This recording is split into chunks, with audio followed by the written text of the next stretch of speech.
Once upon a time, in a magical forest, there lived a tiny, red, and round creature named Red Skull. He was not scary at all, but rather a sweet and kind little creature. Red Skull loved to explore the forest, discovering new things every day. He was always curious and full of energy. He had a pair of large, bright eyes that sparkled with excitement. One day, Red Skull found a beautiful, golden apple hanging from a tall, old tree.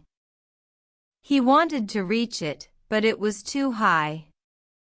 He tried jumping, but it was still too far.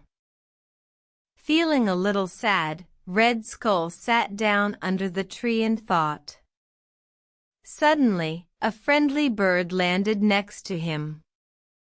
The bird asked, "Why so sad, little Red Skull?" "I wanted that golden apple, but it's too high for me to reach," Red Skull replied, showing the apple. The bird thought for a moment and then said, "I can help you, but you must promise me something in return." Red Skull agreed, and the bird flew up to the apple. It pecked the apple and brought it down to Red Skull. "What is the promise?" asked Red Skull, grateful for the bird's help. "I want you to share the apple with all your forest friends," said the bird.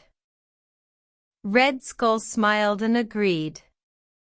He shared the apple with all his friends, and they were all so happy. They thanked Red Skull and the bird, and from that day on, Red Skull learned the importance of sharing.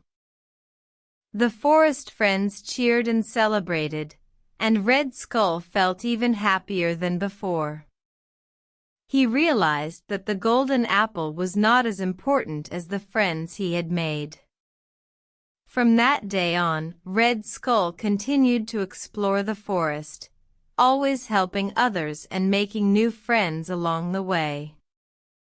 And so, the story of the brave Red Skull teaches us the importance of sharing and friendship. And whenever you feel a little sad, remember that a helping hand is never far away.